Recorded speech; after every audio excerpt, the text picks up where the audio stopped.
Bonjour à tous, c'est l'Instant T, votre rendez-vous quotidien avec l'actu. Au programme aujourd'hui, le nouveau conseil régional s'installe à Rennes. Le festival du bout du monde dévoile une partie de son affiche. Le château de Trévarez vous invite à sa féerie de Noël. Et une commune bretonne tente de battre le record du monde de chaussettes de Noël. Ça se passe dans le Morbihan. Et puis nous partirons à la découverte de 65 épaves sous-marines avec notre guide Nicolas Job. Bonjour Nicolas. Bonjour. Alors vous sortez ce mois-ci un livre qui va faire le bonheur des plongeurs en quête d'aventure sur la côte nord bretonne. Ça s'appelle 65 épaves en Bretagne et on en parle ensemble tout à l'heure. Aline Baudry, bonjour. Bonjour. Alors, comme chaque vendredi, vous venez nous donner les bons plans pour passer un bon week-end en famille dans le Finistère, Oui. de bonnes vacances. De bonnes vacances de Noël. C'est ça, ça commence. Oui. Ce sera tout à l'heure dans l'Instant Môme, juste après la brève de trottoir de Stéphane Leroy. Mais tout de suite, on démarre par un point sur l'actualité de ce vendredi 18 décembre. Première session pour les 83 élus du Conseil régional ce vendredi à Rennes. Avec 53 voix, Jean-Yves Le Drian a été sans surprise désigné président de la région Bretagne. Le point avec nos confrères de TVR 35. Peu avant 14h30 cet après-midi, hôtel de Courcy à Rennes, les trois têtes de liste du deuxième tour des élections régionales s'installent pour la session d'installation du nouveau conseil régional. Parmi les petits nouveaux, le Benjamin de l'Assemblée, qui après l'appel va veiller à la bonne marche de l'élection du président. C'est vrai que ça crée l'envie de vite se mettre au travail pour pouvoir tenir les engagements qui étaient les nôtres et qui seront les nôtres pendant le mandat. Autre nouvelle conseillère régionale, Gaëlle Le Saout.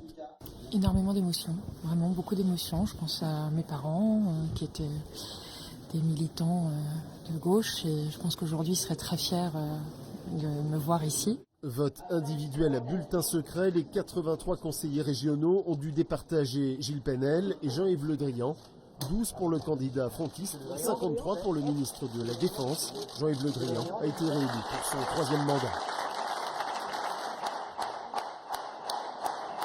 Le natif de Lorient a conclu sa première intervention par une citation de Xavier Graal. Malgré leur géographie au ponant de l'Europe, il faut considérer les Bretons non comme des êtres de crépuscule, mais comme des êtres du commencement, des hommes du matin. Eh bien, voyez-vous, je me sens décidément un homme du matin. La séance a aussi permis d'élire les 15 vice-présidents, parmi lesquels Loïc Chenet-Girard à l'économie, innovation, attractivité, Jean-Michel Le Boulanger à la culture et communication, ou Pierre Pouliquin au sport, jeunesse et vie associative. Et parmi les nouveaux élus de la liste menée par Jean-Yves Le Drian, certains font leur premier pas en politique, comme le navigateur Roland Jourdain ou l'ex-salarié des abattoirs GAD Olivier Lebras. Ce dernier est d'ailleurs l'invité de Julie Sicot dans Tant pis si ça pince cette semaine. Et puis attention, pollution, à cause de la météo très douce ces derniers temps, une poussière en provenance du Sahara arrive de l'Atlantique portée par un vent de sud. La préfecture du Finistère recommande aux personnes vulnérables ou sensibles de limiter leur activité physique. Cap maintenant sur le bout du monde. Ce vendredi, les 13 premiers noms du festival de Crozon ont été dévoilés. Au programme de belles têtes d'affiche et l'assurance de découvrir les pépites musicales venues des quatre coins du monde. Margot Durand et Valentine Huot vous offrent les premières notes de cette 17e édition.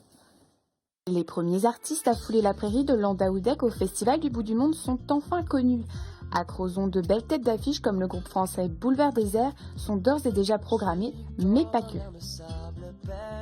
The Shoes, c'est deux producteurs en fait français. On est plus du coup sur de la pop, de l'électropop sur des arrangements très peaufinés. Et c'est pas forcément des musiques qu'on a déjà proposées au bout du monde. Ensuite, on sait que les 20 000 personnes qui vont être là vont forcément danser et apprécier ce concert.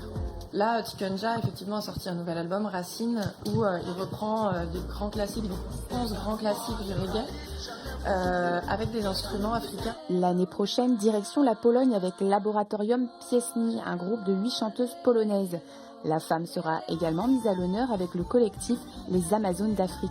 C'est des femmes qui militent pour le droit des femmes, qui ont vraiment des choses à dire, qui ont un message à porter. Ce qui est extrêmement rare, c'est le premier groupe composé uniquement de femmes africains en fait. Aïwa, 3 sœurs israéliennes, un coup de cœur à ne pas manquer l'été prochain. Aïwa, elles se définissent comme du folk and beat yéménite. En fait, c'est ces 3 sœurs qui ont voulu mixer les chansons traditionnelles yéménites qu'elles ont connues par leurs grands-parents et qui les ont mixées donc avec des sons modernes, des sons plus modernes. Donc ça donne ce mélange complètement étonnant. Projet spécial pour le Boudu, le Gangué Brass Band du Bénin rencontrera les baguettes de Flots Modernes pour un concert commun. Ce sera une fusion sur leur répertoire, notre répertoire, sur un concert complet, quoi. Ça va pas être évident, s'ils ont leurs habitudes, on a les nôtres. C'est 2 styles de musique qui n'ont rien à voir, quoi. Dès demain, samedi 19 décembre, 3000 passes à prix d'amis seront mis en vente. Les habitués de la presqu'île de Crozon seront fin prêts. Et vous ? Et depuis le début du mois, le château de Trévarez vous invite à sa féerie de Noël. Le rêve et la lumière sont à l'honneur. Découverte des lieux avec Camille Pochet et Valentine Huot. Au domaine de Trévarez, pour Noël, les enfants peuvent jouer avec l'image et la lumière. 3 ateliers dans les écuries du château leur permettent de découvrir le cinéma à ses débuts. De vieux objets, comme cette lanterne magique, viennent de la collection d'un passionné de Saint-Évarzec. Dans la salle des trucs en scope, des jouets optiques occupent l'espace. On a développé plusieurs ateliers autour du thème de la lumière et de la frontière entre le rêve et la réalité par le biais du cinéma et plutôt les prémices du cinéma. Aujourd'hui, l'image elle est omniprésente, elle est presque même banale. Or, il y a encore une centaine d'années, ça faisait vraiment rêver tous les enfants. Du coup, on voulait leur montrer ce qu'il y avait à l'origine de ce qui pour eux est quotidien.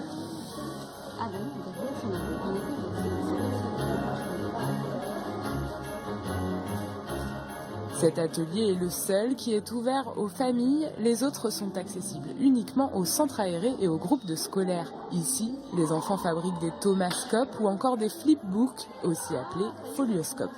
D'abord, on coupe les photos en suivant l'ordre des numéros. Ensuite, on les agrafe et on met une attache parisienne.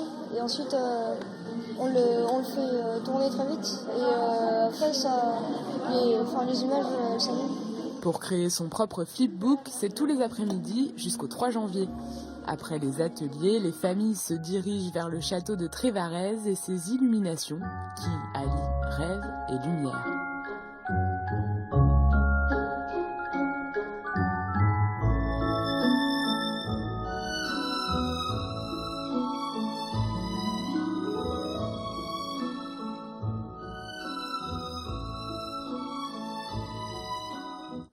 Un drôle de challenge anime la commune de Gueltas dans le Morbihan depuis quelques semaines. En septembre, elle s'est inscrite au célèbre Guinness Book des records pour tenter de relever un défi. Toute la commune et même le monde entier s'est mobilisé. Explication avec Céline Lestrade de TB Sud. Allez, voilà, il y a quelques petites merveilles ici. Depuis septembre, ce village de 520 habitants s'est lancé un défi plutôt loufoque, accrocher le plus de chaussettes de Noël possible dans la commune, un événement pris très au sérieux par les habitants. Sylvette garde précieusement jusqu'à demain ces chaussettes reçues du monde entier. Il y en a de très très belles, il y en a vraiment de très très raffinées. Alors, qu'est-ce qu'on a encore dans nos chaussettes qui nous viennent? Ah, celle-ci aussi, est superbe, voilà, qui nous vient d'Autriche. Canada, Mexique, Californie, Allemagne, grâce aux réseaux sociaux et aux réseaux professionnels des habitants, le monde entier a joué le jeu. Au total, plus de 2506 chaussettes seront installées dans la commune. Les plus fragiles le seront demain. Une dernière chaussette pourrait même arriver de Pennsylvanie. Plus qu'un record à établir, le plus important, c'est la participation de toute une commune. Surtout l'envie de fédérer des gens autour d'un projet simple. On a réussi à faire rencontrer des gens et à leur faire passer de bons moments, parce que c'est vrai que ça a réellement été fait dans la bonne humeur. Toutes nos petites séances découpe ou peinture, etc. ont été vraiment des après-midi de gaieté, de fou rire, de bonne humeur. L'association Gueltas s'anime, est la première étonnée de l'ampleur du mouvement, une récompense pour ces bénévoles voulant redonner de la vie à cette commune rurale. C'est presque démesuré entre guillemets, même si c'est super, c'est vraiment c'est plein de belles choses. Mais c'est vrai que c'est parti à toute vitesse et je suis pas sûre qu'on s'attendait à autant de bonnes répercussions en fait. Donc, non, c'est super, c'est une bonne idée. Plus de 500 chaussettes sont déjà accrochées. Les autres le seront pendant le marché de Noël appelé Geltas en Alsace. D'ici quelques mois, la commune devrait voir son nom inscrit pour la première fois dans le Guinness Book des records. Peut-être le début d'une tradition de Noël. Allez, maintenant, direction les fonds sous-marins avec notre invité. De Brest à Saint-Malo, découvrez la côte bretonne par ses profondeurs et ses trésors cachés avec ce livre 65 épaves de Bretagne, en Bretagne, de Brest à Saint-Malo que vous avez écrit, Nicolas Job. Nicolas Job, quand est née cette passion pour la plongée ? Cette passion pour la plongée est née il y a à peu près 12 ans. Et donc ça s'est fait par hasard sur un baptême en fait de plongée. Moi j'avais passé beaucoup de temps à faire de la voile avant et tout de suite ça a été une grande découverte, ce monde du silence et donc après voilà, une révélation. Pour le breton que vous êtes, parce que vous venez de le finistérien. Exactement. Donc ça a été une révélation et puis très rapidement le milieu des épaves m'a fasciné, des épaves sous-marines et l'envie de vouloir les photographier pour montrer aux gens un petit peu ce patrimoine immergé est arrivé quasiment dans le même temps. Alors mission accomplie avec ce livre. Il y a quand même, on peut le dire, plusieurs centaines d'épaves sur la côte nord bretonne. Vous en avez choisi 65 pour ce livre. Comment vous les avez sélectionnés ? Alors effectivement, il y a un certain nombre de naufrages. On estime à 3500 le nombre de naufrages en Bretagne, donc on va dire côte nord à peu près la moitié. Et les épaves ont été sélectionnées par rapport à un intérêt historique qu'elles peuvent avoir, un intérêt aussi photogénique du site. Par exemple, des épaves qui sont sur des fonds de sable blanc sont très très photogéniques et font des lieux de plongée qui sont très agréables à visiter. Et également, on a réparti de façon assez homogène, à la fois sur la côte, les épaves de cet ouvrage, et en même temps, de façon homogène pour tous les types de plongeurs différents. Donc on a à peu près une vingtaine d'épaves pour les niveaux 1, une vingtaine pour les niveaux 2, puis après une vingtaine d'épaves qui sont entre 40 et 70 mètres de fond pour niveau 3 et plus. Alors vous, quelle est votre épave préférée parmi ces 65 du livre ? Alors une des épaves préférées, c'est une de mes épaves préférées, c'est une épave qui se trouve pas très loin d'ici, dans le Fromveur, qui s'appelle le Drummond Castle, et donc qui est un paquebot britannique qui a coulé donc à la fin du 19e siècle. Et donc c'est un site qui est assez profond, qui est difficilement accessible parce que il nécessite des conditions de plongée idéales, pas de houle, un très beau temps, de la lumière, pas de courant, donc chose qu'on a difficilement dans le Fromveur. Et c'est une épave qui est profonde, qui a 64 mètres de fond aussi, donc il nécessite une bonne organisation de la plongée, mais néanmoins c'est magique en fait d'arriver sur ces lieux-là. On a l'impression d'arriver sur une cité engloutie quand on découvre cette épave. Alors on va le voir justement parce que parmi les épaves de Bretagne, il y a celle bien sûr de l'Amococadis qui s'échoua en mars 1978 devant Port-Salle dans un documentaire signé Christian Roche, que vous connaissez, Nicolas Job, et que vous pourrez découvrir prochainement sur TBO. Vous allez approcher cette épave de très près. Regardez. Et donc l'épave, elle est inclinée sur bâbord. Et vous allez venir chercher la partie haute ici de l'épave pour venir descendre directement au niveau du safran. Donc je vous souhaite une bonne plongée, possibilité qu'il y ait encore un petit peu de courant à la mise à l'eau, ça va s'atténuer pour la plongée.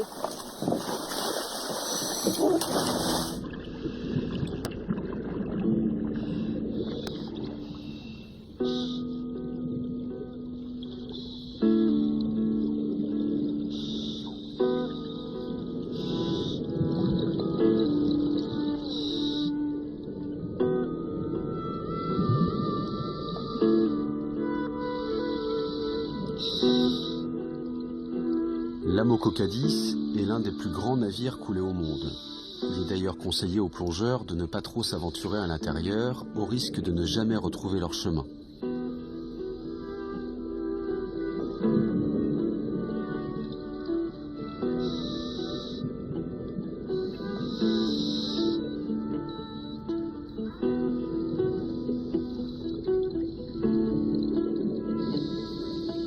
L'épave garde en elle un secret. La partie avant n'a jamais été retrouvée. Jeff et Perrine se sont lancés à sa recherche et il continue d'investiguer la zone pour localiser la multitude d'autres épaves coulées dans le secteur. Alors on comprend avec ces parties de bateaux entières qui sont perdues, cette espèce de mystère autour des épaves qui doit fasciner les plongeurs tels que vous. C'est ça, un peu ce côté mystérieux, quoi. C'est toujours étonnant d'arriver sur ces sites-là. Effectivement, on a les restes du naufrage, en fait, des naufrages, et également le travail de la mer sur ces vestiges, qui est pas négligeable. Et effectivement, une épave comme la Moco Cadiz, c'est une quantité énorme de tôle, d'acier, en fait, qui se retrouve donc du coup maintenant posée sur le sol et qui fait le bonheur des plongeurs. Alors, je me demandais, il y a des lieux d'épave, des lieux de naufrage que vous connaissez. Est-ce que vous en avez découvert aussi ? Oui, alors par exemple dans le livre, il y a une épave qui s'appelle le Bainbridge, qui est une épave dont j'avais connaissance en fait parmi les archives en fait, donc les archives des sauveteurs en mer, de la SNSM, et puis des journaux aussi. Donc le Bainbridge est une épave qui se trouve en Côte-Nord, au large de Kerlouan, et c'est une épave qui avait été identifiée dans les années 80, mais plus ou moins oubliée. Et donc on a refait un travail d'identification de cette épave, donc avec René Augor, qui est le spécialiste des épaves dans ce secteur-là. Et donc lui a pu relocaliser cette épave, et effectivement quand on l'a retrouvée et quand on est allé dessus, on a découvert vraiment un site qui était magnifique, parce que c'est un site qui n'est pas plongé à ma connaissance, et voilà, on a beaucoup d'éléments, on est peu profond sur des fonds de sable aussi très lumineux, on a beaucoup d'éléments très intéressants à voir, encre, hélice, chaudière, machine et tout ça. Alors pour voir tout ça, votre livre est un véritable guide avec 2 particularités. Les points GPS des épaves sont répertoriés, comme ça facilite le chemin pour ceux qui veulent les trouver plus facilement, et une modélisation en 3D d'une vingtaine d'épaves du livre. Comment ça se passe ? Pourquoi cette modélisation en 3D ? À quoi ça sert et comment vous avez fait ? Voilà, donc ça a été un long travail avec mon frère, donc qui lui n'est pas du tout plongeur, mais par contre qui est dessinateur, et dont son métier c'est donc de l'infographie, de la 3D. Et donc en travaillant avec lui, en réfléchissant déjà autour de ce livre, je me disais qu'il manquait beaucoup de dessins, parce que la photographie et le texte c'est intéressant pour décrire une épave, mais le dessin c'est un outil qui est vraiment complémentaire à ça. Et donc j'ai soumis ce projet de faire des dessins des épaves à mon frère, et qui lui n'est pas plongeur, et donc il ne peut pas savoir à quoi ressemble une épave au fond de l'eau. Et on s'est dit bon, on va faire un premier essai. Je te donne un croquis rapidement de ce que c'est, des photos, quelques séquences vidéo, et tu me dis si tu arrives à faire quelque chose. Et le lendemain, il m'a sorti un dessin et pour moi, en tant que plongeur sur ces épaves et d'habitué sur ces épaves, je me suis tout de suite dit que c'était quelque chose qui ressemblait à ce qu'on voyait sous l'eau. Et au fil de là, comme le dessin c'était pas évident parce qu'on travaillait à distance, donc pour corriger au crayon papier, refaire la taille des chaudières, des machines, c'était un petit peu compliqué.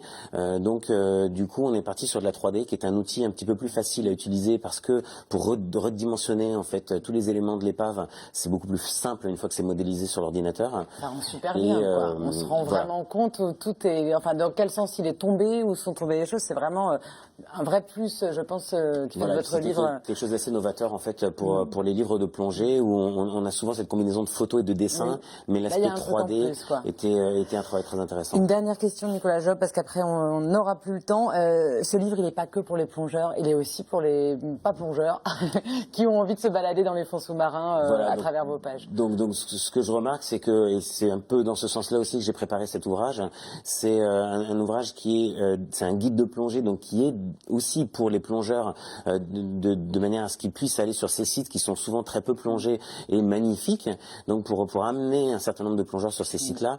Mais également c'est un ouvrage qui est destiné à tous les amoureux du patrimoine maritime breton, et les gens ici sont nombreux à être vraiment vouloir se comprendre un peu ce qui se cache sous les eaux bretonnes. Donc c'est pour tous, quoi. C'est pour tous. 65 épaves en Bretagne. Merci Nicolas Job. On peut vous retrouver ce samedi 19 décembre en dédicace au magasin Scubaland au port de Brest, de 10h à 17h. Voilà. Merci beaucoup à vous. Tout de suite, on passe à la brève de trottoir de Steven Leroy, qui rend hommage aujourd'hui à une figure emblématique de Brest.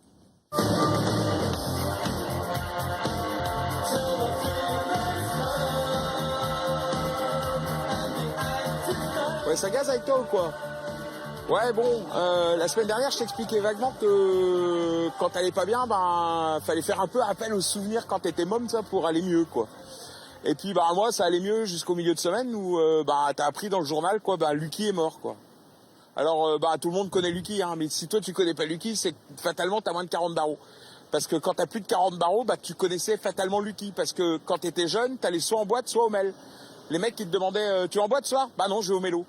Parce que le mélo, c'était une institution, tu vois. C'était pas un truc avec de la mousse, t'avais pas besoin d'avoir des nénettes avec des gros nichons qui sont en train de faire la pieuvre autour d'un piquet en métal. Non, t'allais au mélo. Parce que le mélo, c'était tout, quoi. C'était ta jeunesse. C'était l'école de la vie.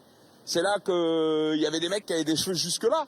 Des fois, tu les confondais avec des gonzesses, hein, même, t'allais leur demander, hey, tu ferais pas un slow avec moi, t'en prenais une. Bon, c'était la vie, quoi. C'était la vie avec des blousons noirs, de la sueur et pas des grosses grattes, quoi. Ou alors des trucs un peu cold wave, tout ça. C'est là que t'apprenais un peu à t'affranchir de tes vieux, à t'affranchir du bahut, à prendre l'air et à voir que t'es pas tout seul au monde, quoi. Parce que, je veux dire, maintenant, il y a des tas de mecs qui te parlent du vivre ensemble, tout ça. Au mélo, tu l'apprenais tout seul, quoi. T'avais pas besoin de mettre ça dans un livre ou dans un document administratif. C'était comme ça, la vie. Et ça marchait bien parce qu'il y avait Lucky derrière le bar, quoi. C'était un drôle de petit bonhomme, tu vois. C'était un type, il avait jamais un mot plus haut que l'autre. Il te regardait comme si t'étais son meilleur pote. Il te regardait comme si t'étais un type normal. Il y avait pas de... C'est pas parce que t'avais 16 ans et que t'étais à moitié bourré qu'il te faisait chier. Non. Il était là, impérial, et puis il te regardait, il te disait rien et il passait de la bonne musique, tu vois. Puis des fois, il te disait tu prendras un petit verre? Et là, c'était la consécration. Ça voulait dire que t'étais un peu plus que le gars ordinaire, quoi, tu vois. Puis il se baladait comme ça, et puis le mélo a fermé, puis Lucky, il a continué, tu vois. Il traînait en ville, il était là, toujours un mot sympa avec les gars, ça, et puis il est mort, Lucky, quoi. Et ça, c'est quand même une putain de mauvaise nouvelle qui va quand même assombrir un poil mes fêtes. Alors voilà, je voulais lui dédier cette chronique-là parce que entre Brestois, on se comprendra. On n'est pas à l'Elysée, mais si on a un en haut, s'il existe, Lucky doit déjà y être. À vous les studios, à vous Jean Massé, et joyeuses fêtes à tous.